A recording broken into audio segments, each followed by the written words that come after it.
Hey, what's up, everybody? Chris here, and today I'm bringing you my review of Super Mario Brothers Wonder. When I think about games that I like to frequently come back to, really franchises that I like to come back to a lot, this is at the top of my list. I think about things like The Legend of Zelda, God of War, Halo, but I would say Mario is at the top of that list. And one of the reasons is that, like, Mario games for me are just really well designed and they're almost like a warm blanket, right? I mean, it's just one of those things you can sort of pick back up and play, and you know exactly what you're doing, you know exactly what to expect, especially as is the case with this game if it's a two-dimensional Mario, a 2D Mario. So I would say there have been a lot of iterations of Mario over the years. Obviously, it's the tentpole franchise, really, for Nintendo.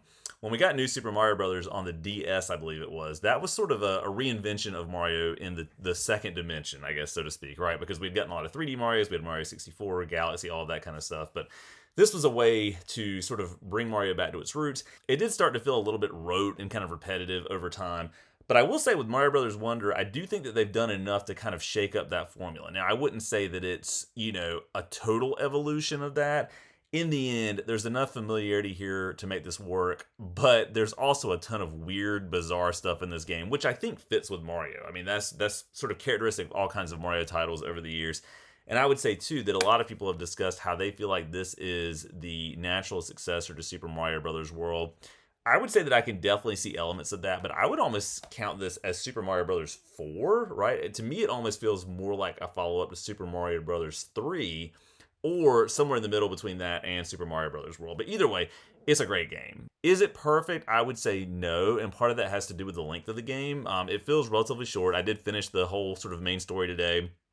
I still have a lot of wonder seeds and things like that to go back and collect in the wonder flowers to find to get to those seeds. But I got a big chunk of it done. I mean, I would guess at this point, I'll have to go back and look, but I'm maybe 50 to 60% done with the actual content. So each level has got 3 purple kind of large coins that you can collect, but usually multiple wonder seeds that go along with that. And so with a lot of the levels, I did get all the wonder seeds, but some of them I didn't. I just kind of kept the story going. Wanted to get to the end to see how things wrapped up and concluded. Some people have talked too about how they feel like the boss fights in this game aren't that great. I would say that they're totally fine. With the exception of every now and then when you're going along on the world map, the little wizard guy, I never know his name. I should know this as a Mario fan, but the wizard guy with the broom who flies around and drops sort of the colorful triangles and squares and all that kind of stuff to make weird stuff happen. He drops like a little floating Bowser ship intermittently throughout the game, and you have to kind of go through that. The end of those levels, I wouldn't really say they're boss fights, but they're kind of the same every time you do it.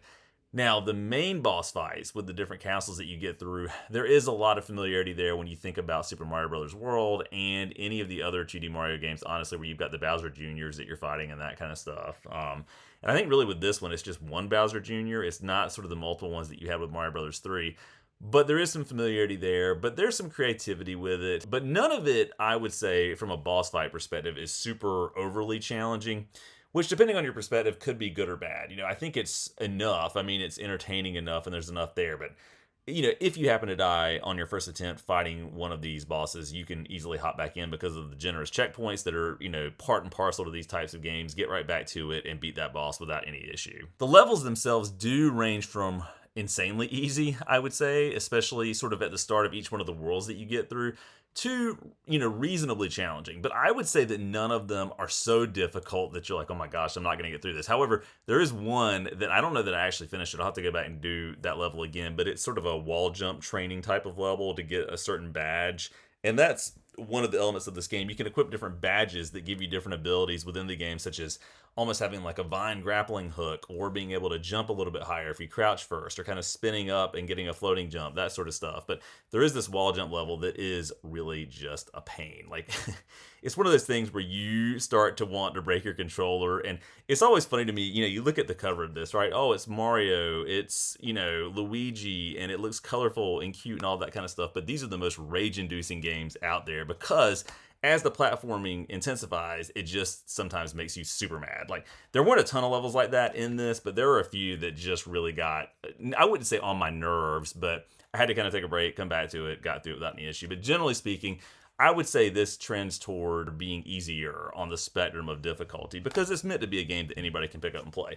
But I gotta say, I had a ton of fun with this, and I think it's just, a bellwether thing to see a game like this. And for me, really just, I'm always stunned by how Nintendo manages to reinvent this long-running franchise.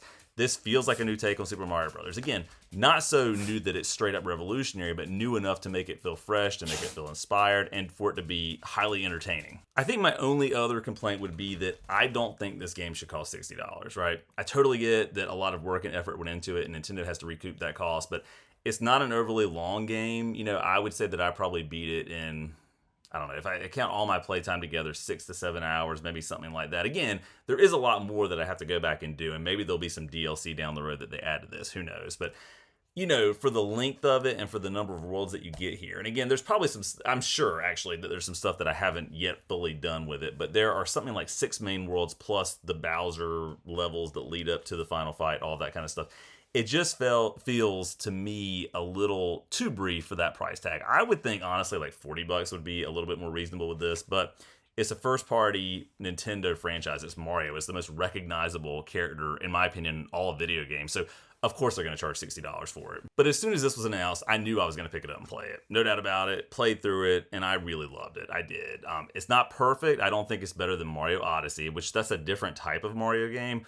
Or, maybe even Mario 3D World, something like that. But I really did have a great time with this. And it's one of those games that I feel like I'm going to go back and actually try to 100% maybe. I know there are going to be a couple levels that are just, again, straight up rage-inducing, but I'm going to try to push through them. But anyway, this is one of these things, right? As long as Nintendo can keep finding ways to reinvent and bring new life into Mario, I'm going to keep playing these games. To me, these are the things that I always come back to. And I think the sign of a great franchise is that you look forward to this sort of stuff, even though the formula itself may be a little bit familiar, the tweaks they make it work.